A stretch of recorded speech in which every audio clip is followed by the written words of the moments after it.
Red టీవీలో మీ వ్యాపార ప్రకటనల కోసం ఈ నంబర్ ని సంప్రదించండి 6281747728. Hi viewers, welcome to our channel. ప్రస్తుతం మనతో పాటు సీనియర్ జర్నలిస్ట్ దామ బాలస్ అన్నారు, వాడితో మాట్లాడు. నమస్కారం సార్. నమస్తే సార్, సునీతారెడ్డి గారు జగన్ గారి పైన పోటీ చేయబోతున్నట్టు తెలుస్తుంది సార్. మొన్న ఢిల్లీలో కూడా ప్రెస్ మీట్ పెట్టడం చూసాం. వివేక హత్య కేసుకు సంబంధించి కొన్ని సంచలన విషయాలు ఆమె చెప్పడం చూసాం. మరి ఇప్పుడు జగన్ గారి పైన పోటీ చేస్తే ఎలా ఉంటుంది సార్? పోటీ చేస్తుందా లేదా ఆమె కన్ఫామ్ చేయలేదు. బట్ మొన్న ప్రెస్ మీట్ చూసినప్పుడు ఆమె స్టైల్ ఆఫ్ డెలివరీ అదంతా చూసినప్పుడు ఆమె పోటీ చేసే అవకాశం ఉంది. గతంలో కూడా ఆమె మీద పోస్టర్లు కూడా వచ్చాయి. పులివెందల్లో ఆమె తెలుగుదేశంలో జాయిన్ అవబోతుంది అనేది కూడా వచ్చాయి. ఇప్పుడు కూడా ఆమె క్లియర్గా దాంట్లో చంద్రబాబుకు, మహాసేన రాజేష్కు, బీటెక్ రవికి ఇలాంటి వాళ్ళకి ఆమె థ్యాంక్స్ చెప్పింది. నా వెంట నిలబడ్డారు వీళ్ళని. సో ఆమె అంటే మనం నిజానికి అందరికంటే మన ఛానల్లోనే వివేకానంద రెడ్డి హత్య మీద అనేక కోణాల్లో నేనే చాలా వీడియోలు చేశాను. అవన్నీ మళ్ళీ రిపీట్ చేయడం వేస్ట్. కానీ మామూలుగా ఆమె ముందు నుంచి కూడా 2019 మార్చి 15న ఆయన చనిపేసిన తర్వాత ఆమె అనేక వీడియోలు ఉన్నాయి. ఆమెవి యూట్యూబ్లో కూడా ఉన్నాయి. ఆమె క్లియర్గా తెలుగుదేశం వాళ్ళే చంపారు అనేది ఆమె చెప్పింది అప్పుడు. సో తెలుగుదేశం వాళ్ళు చంద్రబాబు, బీటెక్ రవి, ఆదినారాయణ రెడ్డి వీళ్ళే చంపించారు మా నాన్నని. ఎందుకంటే మా నాన్నకి పులివెందుల తాలూకాలో చాలా స్ట్రాంగ్ బేస్ ఉంది. సో ఆయన ఉంటే అవినాష్ రెడ్డి గెలుస్తాడని చెప్పి ఆయన్ని వీళ్ళే తెలుగుదేశం వాళ్ళే చంపించారనేది ఆమె చెప్పింది. దాని తర్వాత మరి ఎందుకు మారింది అనేది ఎవరికి తెలియదు. కానీ యాంటీగా మారింది. అంటే మేబీ ఒక వెర్షన్ ఏంటంటే వైసీపీ వాళ్ళు చెప్పేది ఈమె వీళ్ళ హస్బెండ్ రాజశేఖర్ రెడ్డి రోల్ ఉంది. ముఖ్యంగా రాజశేఖర్ రెడ్డి వాళ్ళ అన్న శివప్రకాష్ రెడ్డి. అంటే శివప్రకాష్ రెడ్డి ఎవరో కాదు, వివేకానంద రెడ్డి బావమరిదే. వాళ్ళ బ్రదర్కి కూతుర్ని ఇచ్చి పెళ్లి చేశారు. సో వాళ్ళ రోల్ ఉందని మీకు జగన్ చెప్పాడని, దానికి ప్రూఫ్స్ ఉన్నాయని ఇన్వెస్టిగేషన్లో, దాంతో ఈమె రివర్స్ అయిందని వాళ్ళు చెప్తారు, వైసీపీ వాళ్ళు. అదే నిజం కాకపోవచ్చు, అవ్వచ్చు, తెలియదు మనకి. ఈమె మాత్రం మెల్లమెల్లగా ఏమైందంటే ఒక నెరేటివ్ పక్కకు వచ్చింది. అంటే ఎప్పుడైనా కూడా ఒక హత్య జరిగితే ప్రధానంగా ఎవరు చేశారనే దానికి మోటివ్ ఏందని చూస్తారు. ఈ హత్య ఎందుకు చేశారు? ఒకటి రివెంజ్ ఉంటుంది. గతంలో ఏదన్నా నాకు నువ్వు చెడ్డ చేస్తుంటే, హాని చేస్తుంటే నేను పగ తీర్చుకుంటాను. అది ఎక్కువగా మనం రాయలసీమలో ఇవన్నీ చూస్తుంటాము. అంటే నా వాళ్ళని ఒక వ్యక్తి చంపితే నేను వెళ్ళి మళ్ళీ వాళ్ళని చంపడం, వాళ్ళు వచ్చి మళ్ళీ నన్ను చంపడం, ఇలాగ జరుగుతుంటాయి. అది రివెంజ్ మర్డర్స్. అవి కాకుండా మర్డర్ ఫర్ గెయిన్ అంటారు. అంటే ఒక వ్యక్తిని చంపితే నాకేదో ప్రయోజనం ఉండాలి. ఆ వ్యక్తిని చంపితే డబ్బులు ప్రయోజనమో, పదవా, లేకపోతే ఇంకోటి ప్రయోజనం ఉండాలి.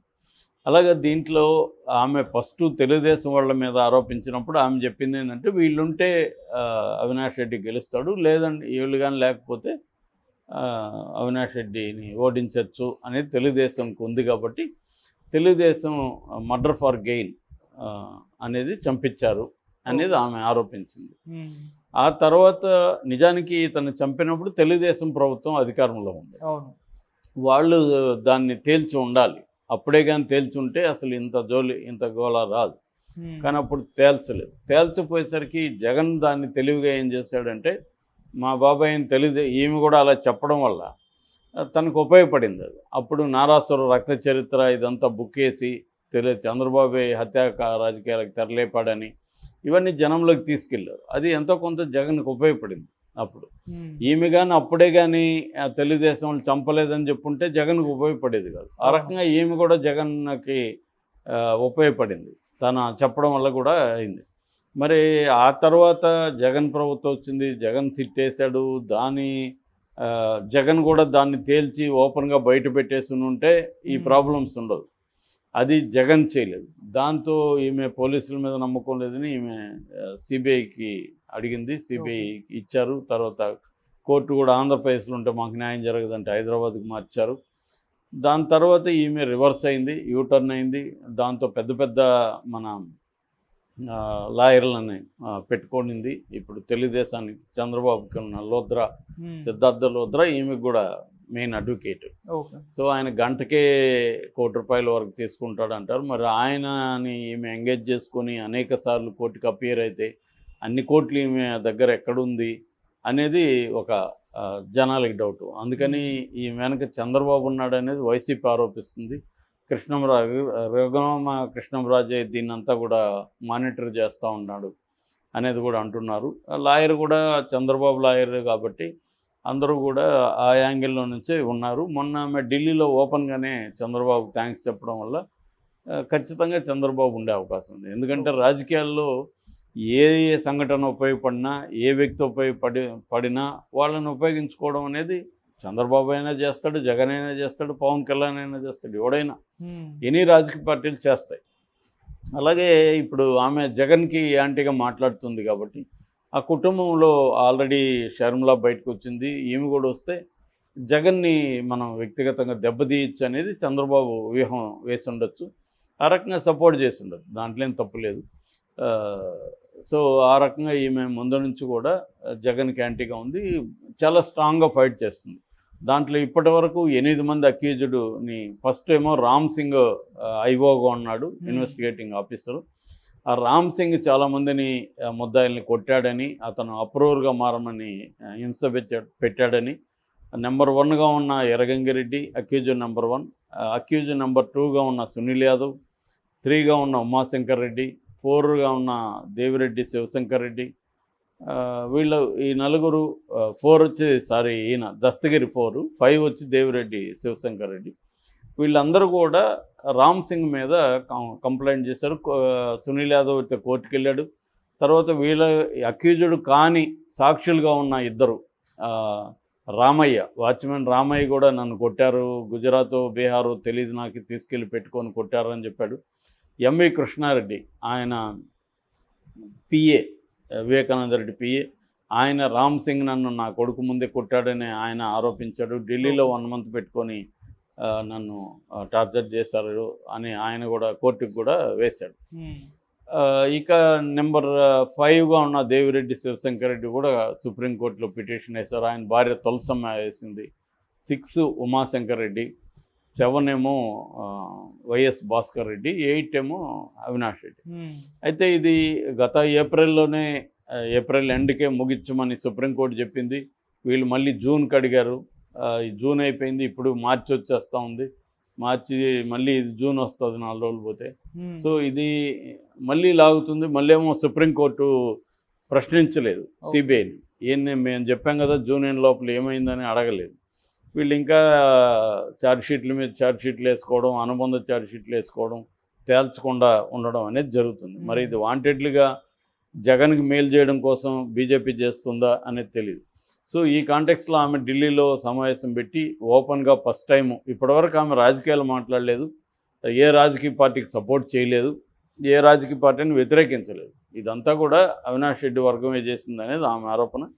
అందుకని అప్రూవర్గా మారి వాళ్ళ సొంత నాన్నని ఎంత భయంకరంగా చంపాడు, ఎక్కడ గొడ్డలతో కొట్టాడు, ఇవన్నీ వాడు ఓపెన్గానే దస్తగిరి చెప్తుంటే కూడా ఈమె అతన్నే సపోర్ట్ చేస్తుంది. దానికి 2 రకాల ఎక్స్ప్లెనేషన్ ఉన్నాయి.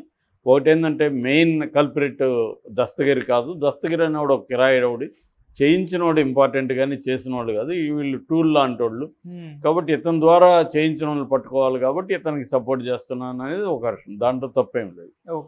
రెండో వెర్షన్ ఏంటంటే ఈమె క్లియర్గా ఈమె రోల్ ఉందని వాళ్ళు ఆరోపిస్తున్నారు. దాంట్లో వాళ్ళ దగ్గర సాక్ష్యాలు ఉన్నాయి. దానికి కారణం ఏంటంటే వివేకానంద రెడ్డి 2వ పెళ్లి చేసుకున్నాడు, సౌభాగ్యమని వదిలేయడం అంటే విడాకులు ఏమి ఇవ్వలేదు కానీ ఆమె వీళ్ళందరూ దూరంగా హైదరాబాద్లో ఉంటారు. వివేకానంద రెడ్డి ఒకడే ఉంటాడు అక్కడ. ఆయన 2వ పెళ్లి షబానా అని పెళ్లి చేసుకున్నాడు. దాని మీద మనం వీడియోలు కూడా చేసాం, ఆయనకి ఎట్లా పరిచయం అయింది షబానా, వాళ్ళ లవ్ అవన్నీ చెప్పాము. సో షబాని పెళ్లి చేసుకున్నాక వాళ్ళకి ఒక కొడుకు పుట్టాడు, షహన్షా. ఆ షహన్షా కోసం అతనికి మంచి భవిష్యత్తు ఇవ్వాలని అతని పేరుతో కొన్ని ఆస్తులు రాయించాడని, వీల్నామా రాశాడని, ఆ డాక్యుమెంట్స్ తర్వాత రౌండ్ సీలు దీన్ని తీసుకురమ్మని నర్రెడ్డి రాజశేఖర్ రెడ్డి ఈ టీమును పంపించాడని, ఈ టీము ఆల్రెడీ ఎర్రగంగిరెడ్డికి ఆయనతో ఇష్యూస్ ఉన్నాయి, ఎందుకంటే బెంగళూరులో ఒక పంచాయతీ చేశారని ఆ సమస్యలు ఉన్నాయి. ఓకే. అట్లాగే సునీల్ యాదవ్కి ఇష్యూస్ ఉన్నాయి. సునీల్ యాదవ్ వాళ్ళ మదర్ తో ఈయన మిస్బిహేవ్ చేశాడని. తర్వాత ఉమాశంకర్ రెడ్డి అక్యూజన్ నెంబర్ 3 వాళ్ళ భార్యతో మిస్బిహేవ్ చేసిన ఆయనకు ఉన్నాయి. ఇక అక్యూజన్ నెంబర్ 4 దస్తగిరి డ్రైవర్గా ఉండి అప్పుడు ఈయన దస్తగిరిని బాగా మందలించడం, అట్లాంటి ఉద్యోగం నుంచి తీసేయడం, దానివల్ల అతనికి ఇబ్బందులు ఉన్నాయని. ఇలాగా వీళ్ళు నలుగురు కలిసి ఇంకొక అతన్ని కూడా తోడు తీసుకొని ఈ నలుగురే చేసిందైతే నలుగురు. ఉమాశంకర్ రెడ్డి కూడా మళ్ళీ గజ్జల ఉమాశంకర్ రెడ్డి ముందుగానే అతనికి తెలిసిపోయింది హత్య, ఆ టైంలో ఎక్కువ బయట తిరుగుతూ ఉన్నాడు, ఇవన్నీ చెప్పారు. కానీ నలుగురు అయితే హత్యలో పాల్గొన్నారు. ఈ నలుగురు కూడా 4 వాళ్ళ రీజన్స్ ఉన్నాయి ఆయన చంపడానికి. సో వీళ్ళు ఆ డాక్యుమెంట్స్ తెమ్మంటే అవి తేకుండా వీళ్ళ వ్యక్తిగత ప్రతీకారం తీర్చుకొని చంపేసి ఆ డాక్యుమెంట్ల కోసం వెతికారని, ఏదో వెతుకుతున్నారని అక్కడున్న వాచ్మ్యాన్ కూడా చెప్పాడు రామయ్య. నేను చూసినప్పుడు వాళ్ళు హడావిడిగా పరిగెత్తున్నారని చెప్పాడు.